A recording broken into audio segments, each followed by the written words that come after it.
சக்தி பராசக்தி.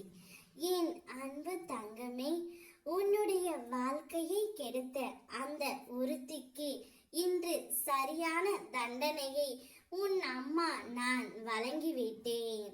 இன்று அவளுக்கு நடந்ததை நினைக்கும் பொழுது என்னுடைய மனம் கலங்கிவிட்டது. அப்படி ஒரு விஷயம் அவளுக்கு இன்று நடந்து விட்டது. அவருக்கு தீராத நோயும் பகையும், அனைவரிடமும் எல்லோரிடமும் சண்டை போட்டு மிகுந்த வருத்தத்தில் அடித்து விட்டார்கள். அதனால் இப்பொழுது யாரும் இல்லாமல் தனிமையில் வாழ்ந்து கொண்டு இருக்கின்றார். உப்பு தின்பவள் தண்ணி குடித்துத்தானே ஆக வேண்டும். உனக்கு செய்த துரோகத்துக்குத்தான் அவள் இப்பொழுது தண்டனையை அனுபவித்துக் கொண்டு இருக்கின்றார். இனி நான் உன் அருகிலே இருந்து உன்னை மகிழ்ச்சியான பாதையில் அழைத்து செல்ல போகின்றேன். செல்வங்கள் குவியும் நேரம் வந்துவிட்டது. வறுமை பிணி நீங்கி விரைவில் வெற்றி கொடி நாட்ட நீ போகின்றாய். நம்பிக்கையுடன் என்னை வேண்டி காத்து கொண்டு இரு தங்கமே.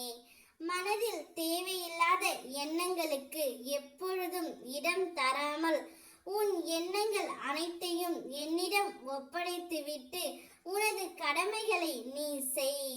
உனக்கான செயல்கள் அனைத்திலுமே நான் நன்றாக செய்து கொடுக்கின்றேன்.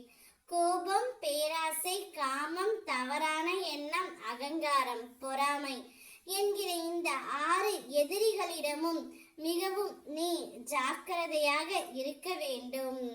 பேரானந்தத்தை நீ அடைய இந்த 6 எதிரிகளிடமும் போராடு. நிச்சயமாக நான் அதற்கு உனக்கு உதவி புரிகின்றேன். உன்னை ஆனந்தமாக பார்த்து கொள்வதே என்னுடைய கடமை. அதற்கு நடுவில் எது வந்தாலும் அவர்களுக்கு நான் தண்டனையை அளித்து விடுவேன் தங்கமே. உன்னுடைய சந்தோஷத்திற்கும் குறுக்கே எவர் வந்தாலும் எனக்கு அதை பற்றி கவலையே இல்லை. அவர்கள் அனைவரையும் நான் தண்டனையை கொடுத்து விடுவேன் தங்கமே. நீ எவ்வளவு பொறுமையும் நம்பிக்கையும் என் மேல் வைத்திருக்கின்றாயோ நானும் அவ்வாறே உன்னுடனே இருப்பேன். என்னை முழுமையாக நம்பி என்னோடு பயணித்து வா. உனக்கு நடப்பது அனைத்தும் நன்மையாகவே நான் முடித்து தருகின்றேன். ஓம் சக்தி பராசக்தி.